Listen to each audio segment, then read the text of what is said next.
శ్రీ గురుభ్యో నమః. స్కంద పురాణాంతర్గత సంపూర్ణ కార్తీక మహాపురాణము 21వ రోజు పారాయణము. జలంధరుడికి అలాగే ఇంద్రాది దేవతలకు మధ్య జరుగుతున్నటువంటి మహాసంగ్రామంలో ఇంద్రాది దేవతలు మేరు పర్వతం దగ్గరికి వెళ్ళి దక్కోవడంతో జలంధరుడు వారిని వెంటాడుతూ అక్కడికి వెళ్ళాడు. ఏకాదశాధ్యాయము. మారుమూలల్లో తలదాచుకున్నా కూడా వదలకుండా ముట్టడింప వస్తున్న జలంధరునికి భయపడిన వారి దేవతలంతా విష్ణు స్తోత్రం చేయసాగారు. మత్స్యకూర్మాది అవతారములు ధరించిన వాడువును, సదా భక్తుల కార్యములు చేయుట ఎందు సంసిద్ధుడవు వాడువును, దుఃఖములు నశింపచేయువాడువు అయిన ఓ విష్ణు, బ్రహ్మాదులను సృష్టించి పెంచి లయింపజేసిన వాడును, గద శంకు పద్మం కత్తి ఆదిగా గల ఆయుధములు ధరించిన వాడును అగు నీకు నమస్కారమగుగాక. లక్ష్మీపతి, రాక్షసారాతి గరుడవాహనుడు, పట్టుబట్టలు ధరించిన వాడువును, యజ్ఞాతులకు కర్తవు, యార్హితుడవు, సర్వరక్షకుడు అయిన నీకు నా నమస్కారములు. రాక్షసులచే పీడించబడిన దేవతల దుఃఖమనే కొండను నశింపచేయడంలో వజ్రాయుధం వంటి వాడవు, శేషశయనుడవు, సూర్యచంద్రుడనే నేత్రములుగా గలవాడువు అగు ఓ విష్ణు, నీకు నా నమస్కారము. పునః నమస్కారము. ఇలా దేవతల చేత రచించబడింది, సమస్త కష్టాలను సమయింపచేసేది అయిన ఈ స్తోత్రాన్ని ఏ మానవుడైతే పఠిస్తూ ఉంటాడో వాని ఆపదలన్నీ కూడా శ్రీహరి దయ వలన తొలగిపోతాయి అని పృథువుకి చెప్పి నారదుడు మరలా పురాణ ప్రవచనానికి ఉపక్రమించాడు. సంకష్టనాశన స్తోత్రం ఎవరైతే పఠిస్తూ ఉంటారో వారి కష్టసుఖాలు అన్నీ కూడా ఆ దేవుడే చూసుకుంటాడు. దేవతల స్తోత్ర పాఠాలను ఆ చక్రపాణి చెవిన పడ్డాయి. దేవతల కష్టానికి చింతిస్తూనే దానవులపై కోపం గలవాడైన చెయ్యన తన చెయ్య వీడి గరుడవాహనంపై కదులుతూ, లక్ష్మి, నీ తమ్ముడైన జలంధరునికి దేవగణాలకి యుద్ధం జరుగుతూ ఉంది. దేవతలు నన్ను ఆశ్రయించారు, నేను వెడుతున్నాను అని చెప్పాడు. అందుకు ఆ ఇందిరాదేవి రవ్వంత చెలించినదై, నాథ, నేను నీకు ప్రియురాలనై ఉండగా నువ్వు నా తమ్ముని వధించడం ఎలా జరుగుతుంది అని ప్రశ్నించింది. ఆ మాటకు మాధవుడు నవ్వి, నిజమే దేవి, నాకు నీ మీదున్న ప్రేమ చేత, బ్రహ్మ నుండి అతను పొందిన వరాల చేత శివాంశ సంజాతుడు కావడం వలన జలంధరుడు నేను చంపదగినవాడు కాదు అని మాత్రం చెప్పి సర్వాయుధ సమీకృతుడై గరుడవాహనారూఢుడై అతి త్వరితంగా యుద్ధభూమిని చేరాడు. మహాబలి అయిన గరుడుని రెక్కల విసురులకు పుట్టిన గాలి వలన రాక్షస సేనలు మేఘ శకలాల వలె చెల్లా చెదురై నీలరాలిపోసాగారు. అది గుర్తించిన జలంధరుడు ఆగ్రహంతో ఆకాశానికి బాణాలతో జలంధరుని యొక్క జెండాని, రథచక్రాలని, ధనుస్సుని చూర్ణం చేసేశాడు. అనంతరం అతని గుండెలపై ఒక గొప్ప బాణాన్ని గాడవేశాడు. ఆ బాధామయ క్రోధంతో జలంధరుడు గదాధరుడై ముందుగా గరుడుడిపై తలపై మోదడంతో గరుత్మంతుడు భూమికి వాలాడు.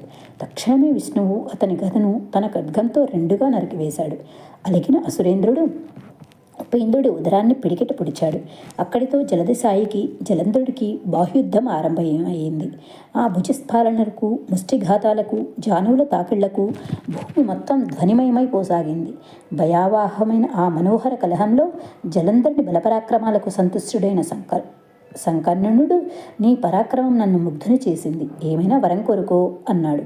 విష్ణువు అలా అనగానే జలంధరుడు చేతులు జోడించి, బావా రమారమణ, నీవు నా యందు నిజంగా ప్రసన్నుడవే అయితే నా అక్కగారైన లక్ష్మీదేవితోనూ నీ సమస్త వైష్ణవగణాలతోనూ సహా తక్షణమే వచ్చి నా ఇంట కొలువుండిపోమని కోరాడు. తానిచ్చిన మాట ప్రకారం తక్షణమే దానవ మందిరానికి తరలి వెళ్ళాడు విష్ణువు. సమస్త దైవస్థానాలలోనూ రాక్షసుడు ప్రతిష్ఠించాడు. జలంధరుడు దేవసిద్ధ గంధర్వాదులందరి వద్ద ఉన్న రత్న సముదాయాన్నంతటినీ స్వాధీనపరుచుకున్నాడు. వాళ్ళనందరినీ తన పట్టణంలో పడి ఉండేటట్లుగా చేసుకుని తాను త్రిలోక ప్రభుత్వాన్ని నెరవేసాగాడు. ఓ పృథు చక్రవర్తి, ఈ విధంగా జలంధరుడు లక్ష్మీనారాయణులను తన ఇంట కొలువు తీర్చుకొని భూలోకమంతటిని ఏకఛత్రాధిపత్యంగా ఏలుతుండగా విష్ణు సేవా నిమిత్తంగానే నారదుడు ఒకసారి ఆ జలంధరుని ఇంటికి వెళ్ళాడు. ఏకాదశాధ్యాయం సమాప్తము. ద్వాదశాధ్యాయము. నారదుడింకా చెబుతున్నాడు. పృథురాజా, అలా తన గృహానికి వచ్చిన నన్ను జలంధరుడు ఎంతో చక్కటి భక్తి ప్రవృత్తులతో శాస్త్రవిధిని సత్కరించి అనంతరం, మునిరాజా, ఎక్కడి నుంచి ఇలా వచ్చేశావు? ఏ ఏ లోకాలు సందర్శించావు? నువ్వు వచ్చిన పనేమిటో చెబితే దాన్ని తప్పక నెరవేర్చుతాను అన్నాడు. అప్పుడు నేను ఇలా అన్నాను, జలంధర, యోజన పరిమాణము పొడవు గలది, అనేకానేక కల్పవృక్షాలు, కామధేనువులు కలది, చింతామణులచే ప్రకాశవంతమైనది అయిన కైలాస శిఖరంపై పార్వతీ సమేతుడైన పశుపతిని సందర్శించాను. ఆ వైభవాలకు దిగ్భాంతుడినై నేను అంతటి సంపద కలవారు మరెవరైనా ఉంటారా అని ఆలోచించగా త్రిలోక చక్రవర్తి అయిన నువ్వు స్ఫురించావు. నీ సిరి సంపదను కూడా చూసి వెళదామని ఇలా వచ్చాను. నువ్వు గొప్పవాడవో ఆ శివుడు గొప్పవాడో తేల్చుకోవాలని ఇలా వచ్చాను అని అన్ని విషయాల్లోనూ వీరిద్దరూ ధీటుగానే ఉన్నారు. కానీ ఒక్క స్త్రీరత్నపుటాధిక్యత వల్ల నీకన్నా ఆ శివుడే ఉత్కృష్ట వైభవోపేతుడిగా కనిపిస్తూ ఉన్నాడు. నీ ఇంట్లో అప్సరసలు, నాగకన్యలు మొదలైన దేవకాంతలు ఎందరైనా ఉందరుగాక, వాళ్ళంతా ఏకమైనా సరే ఆ ఏణాంకదారికి ప్రాణాంక స్థితి అయిన పార్వతీదేవి ముందు ఎందుకు కొరగారు. కళ్యాణాత్పూర్వం వితరాగుడైన విషమాంబకుడు సైతం ఏ విద్యుల్లతా సౌందర్యమనే అరణ్యంలో భ్రమితుడై చేపవలే కొట్టుమిట్టాడో అటువంటి ఆ అద్రినందనకు ఇక ఏ చాణాయుడు కాలేదు. నిత్యము ఏ పార్వతీదేవిని పరిశీలిస్తూ ఆమె అందానికి సాటి తేవాలని నిశ్చయంతో బ్రహ్మదేవుడు అప్సరగణాన్ని సృష్టించాడో ఆ అప్సరసలందరూ ఏకమైనా సరే ఆ అమ్మవారి అందం ముందు దిగదుడిపి అని తెలుసుకో. నీకెన్ని సంపదలున్నప్పటికీ కూడా అటువంటి సాధ్వీమణి లేకపోవడం వలన ఐశ్వర్యవంతుల్లో నువ్వు శివునికి తర్వాతే వానివి కానీ ప్రథముడు మాత్రం కాకు అంటూ చిన్నగా పొల్లంటించాడు. ఉపర్యుక్త విధంగా జలంధరుడితో ఉటంకించి నా దారిని నేను వచ్చేశాను.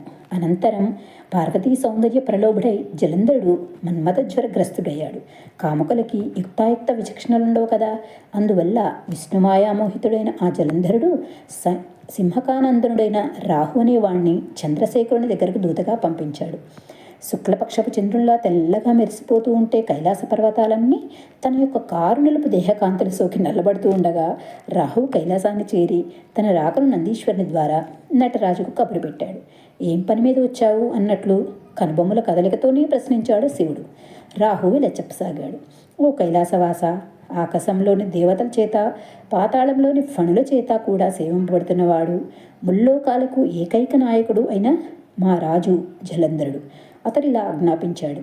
హే వృషధ్వజ, బల్లకాటిలో నివసించేవాడివి, ఎముకల పోగులను ధరించేవాడివి, దిగంబరివి అయిన నీకు హిమవంతుడి కూతురు అతిలోక సౌందర్యవతి అయిన పార్వతి భార్యగా పనికిరాదు. ప్రపంచంలోని అన్ని రకాల రత్నాలకు నేను రాజునై ఉన్నాను. కాబట్టి స్త్రీరత్నమైన పార్వతిని కూడా నాకు సమర్పించు. ఆమెకు భర్తనయ్యేందుకు నేనే అర్హుడిని, నువ్వు కాదు.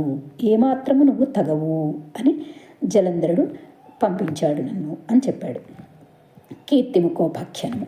రాహు అలా చెబుతుండగానే ఈశ్వరుడి కనుబొమ్మల వలన రౌద్రాకారుడైన పురుషుడు వేగవంతమైన పిడుగుతో సమానమైన ధ్వని కలవాడు ఆవిర్భవించాడు. పుడుతూనే ఆ పౌరుషమూర్తి రాహు మీదకు లంఘించపోగా రాహు భయపడి పారిపోయాడు. కానీ ఆ రౌద్రమూర్తి అనంత దూరంలోనే రాహువును పట్టుకుని మృంగివేయబోయాడు.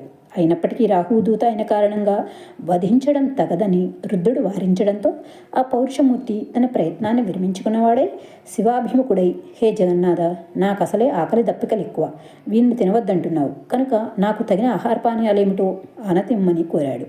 హరుడు అతను చూసి, నీ మాంసాన్ని నువ్వే ఆరగించు అన్నాడు. శివాజ్ఞాబద్ధుడై ఆ పురుషుడు తన శరీరంలోని శిరస్సును తప్ప అన్ని భాగాలను తినివేశాడు. శిరస్సొక్కటే మిగిలిన ఆ మహాపురుషుని పట్ల కృపాలుడైన కంటేకాలుడు, నీ భయంకర కృత్యానికి సంతుష్టుడనైనాను. ఇక నుంచి నువ్వు కీర్తిముఖ సంజ్ఞతో విరాజిల్లమని ఆశీర్వదించాడు. ఓ పృథురాజా, తదాదిగా ఆ శిరోవశేషుడు శివద్వారాన కీర్తిముఖుడై ప్రకాశిస్తున్నాడు. అంతేకాదు, ఇకపై ముందు నిన్ను పూజించకుండా నన్ను అర్చించిన వారి పూజలన్నీ వృధా అవుతాయి కనుక నన్ను అర్చింపదలిచిన వారు ముందుగా కీర్తిముఖగ్రస్తుడు కాబోయిన రాహువును శివుడు బర్భర స్థలముందు విముక్తుని చేయడం వలన తదాదిగా రాహువు బర్భరనామధేయంతో ప్రసిద్ధి చెందాడు. ఆ మీదట రాహువు తన గది పునర్జన్మగా భావించి భయ విముక్తుడై జలంధరుని దగ్గరికి వెళ్ళి జరిగిందంతా పొల్లుపోకుండా చెప్పాడు. 11, 12 అధ్యాయములు సమాప్తము. 21వ రోజు పారాయణము సమాప్తము. కార్తీక మాసంలో కార్తీక మహాపురాణాన్ని పఠించేటువంటి అదృష్టాన్ని కల్పించిన ఆ దేవదేవునికి మనస్ఫూర్తిగా కృతజ్ఞతలు తెలియజేసుకుంటాను. వింటున్న మీకు అందరికీ కూడా ఆయురారోగ్యాలు, అష్టైశ్వర్యాలు, పుత్రపోత్రాదులతో సంతోషంగా వర్ధిల్లాలని కోరుకుంటూ సర్వేజన సుఖినో భవంతు. మళ్ళీ రేపటి పారాయణ కార్యక్రమంలో కలుసుకుందాం. సర్వం శ్రీవార్పణమస్తు.